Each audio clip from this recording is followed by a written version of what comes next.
और फिर उसके बाद जो हम गलती करते हैं शादी से पहले, वो है शादी की तैयारी। इमेजिन मैं आपको एक बात कहूँ कि guys I am busy now days, क्योंकि मैं अपने दोस्त की शादी की तैयारी में मदद कर रहा हूँ। What does that mean? That mean shopping. हमारी जो शादी की तैयारी होती है वो सिर्फ शॉपिंग होती है। बस किसी तरह कामयाबी से जो कुछ मार्केट में है वो सब कुछ समेट लें, ये शादी की कामयाब तैयारी है। मार्केट का एक मैग्नेट होता है जो कि हम सबको अट्रैक्ट कर रहा होता है, अपनी तरफ खींच के लाता है, ना कि होम बिल्डिंग की ट्रेनिंग और ना कि फैमिली को चलाना किस तरह है, संभालना किस तरह है। We don't care. Why? Because we are not concern. ना हमें स्कूल में पढ़ाया गया, ना हमें माँ बाप ने पढ़ाया, ना हमें किसी और चीज़ें बताया कि शादी के लिए कुछ प्रीरेक्विजिट्स होते हैं, कुछ सीखना सिखाना होता है। और आज मैं आपसे जो बातें करने वाला हूँ वो वाक़ईतन ऐसी होंगी कि आप अक्सर आप में से कहेंगे कि यार वाक़ईतन हम जानते नहीं थे इसे, और हम लोग, हमारी शादी कितने अरसों से हुई हुई है। और ज़िम्मेदारी का एहसास हमें कब होता है?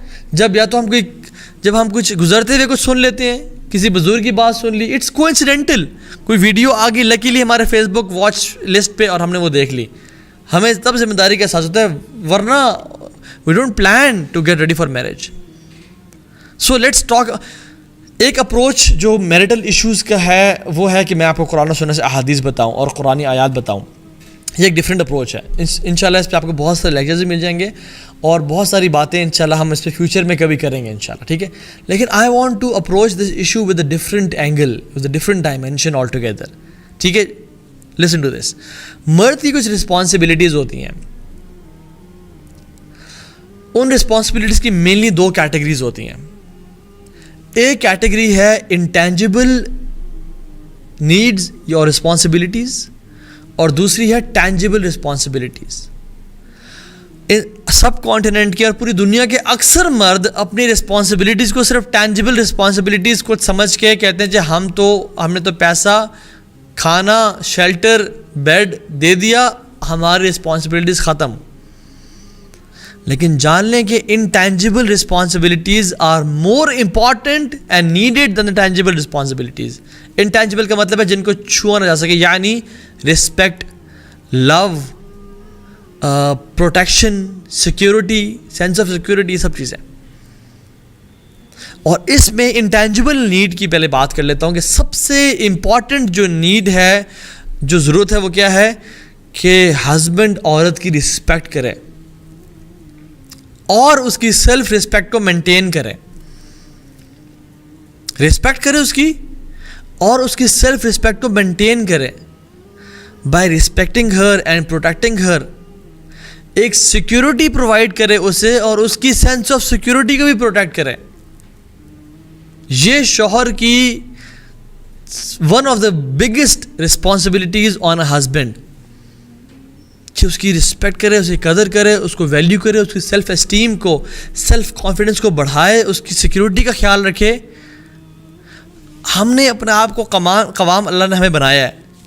कवाम का मतलब हमने क्या समझ लगा कि मैं सारी ज़िंदगी के लिए अथॉरिटी और हुक्म चलाता रहूं और कहूं stand up, sit down, go there, go right, go left, ये लाओ, वो बाओ, सो जाओ, उठो। हमने समझा कवाम का मतलब ये है।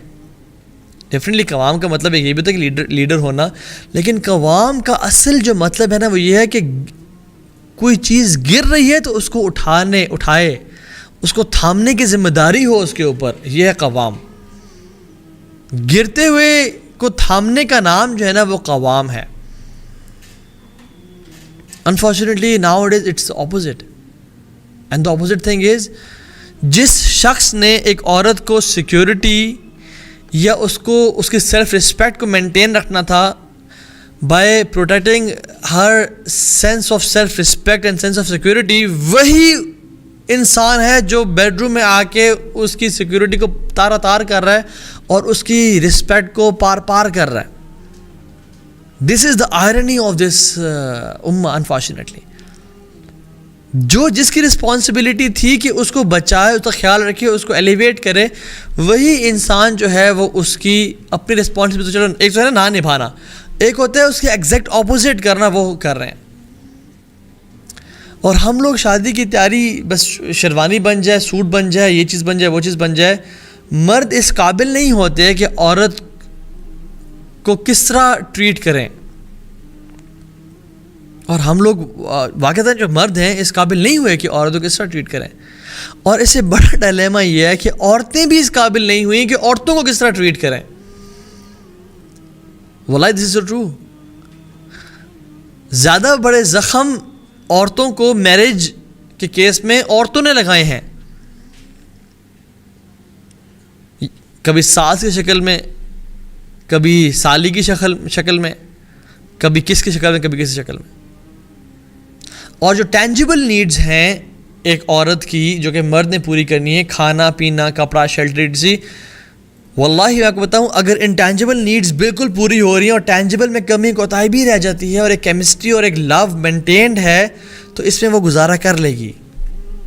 लेकिन अगर टेंजिबल नीड्स तो बिल्कुल पूरी हो रही हैं, आपने अच्छी गाड़ी दी हुई है, अच्छा बंगला दिया हुआ है, ड्राइवर दिया हुआ है, पैसे अपना ATM कार्ड ऐसे दिया हुआ है, लेकिन आप उसको जलील करते हैं, उसको गाली गलौज करते हैं, उसको अब्यूज़ करते हैं, उसको मारते पीटते हैं और उसको एक ऐसे एक मेड बना के रखा हुआ है, तो फिर ये शादी का जो सवारी है, ये जो बोट है, ये शोर तक नहीं पहुंच पाएगी, ये बीच में ही लहरों से टकरा के तबाह बर्बाद हो जाएगी। और उसकी वजह से जो उसमें सारे लोग सवार हैं यानी औलाद और रिश्तेदार, वो तमाम तबाह बर्बाद और ख़त्म हो जाएंगे। ये मैंने आपको एक ग्लिम्प्स दे दिया, ठीक है। टाइम शॉर्ट है, मैं इस पर लंबा बहुत बातें की जा सकती हैं, इट्स डिटेल टॉपिक, लेकिन I will just give you different dimensions के हो क्या रहा है हमारे माशरे में। औरत की ज़िम्मेदारी क्या है? औरत की ज़िम्मेदारी बहुत, देखिए, औरत की ज़िम्मेदारी समझने के लिए ना आप you have to understand the order of relationships. आप समझ लें इसको। हर इंसान का एक ऑर्डर ऑफ रिलेशनशिप होता है। मैं सबसे पहले क्या हूँ? मैं सबसे पहले इंसान हूँ। उसके बाद मैं कौन हूँ?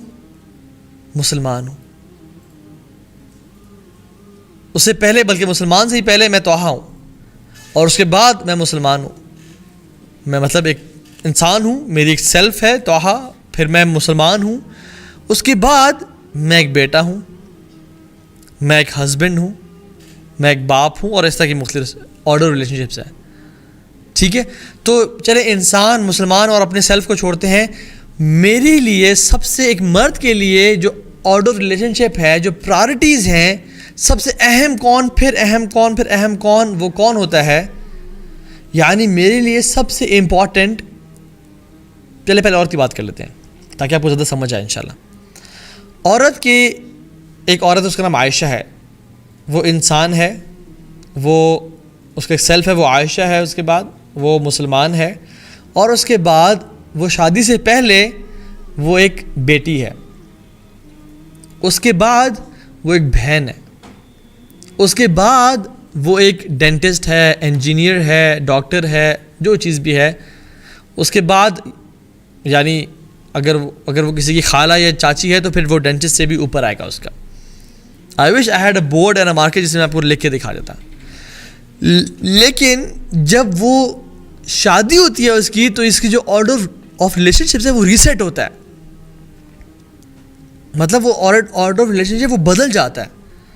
और वो कैसे बदलता है कि जो सबसे पहले वो बेटी थी वो नीचे आ जाता है और सबसे पहले वो बीवी बन जाती है, और उसके बाद बेटी नहीं होती, उसके बाद माँ बनती है।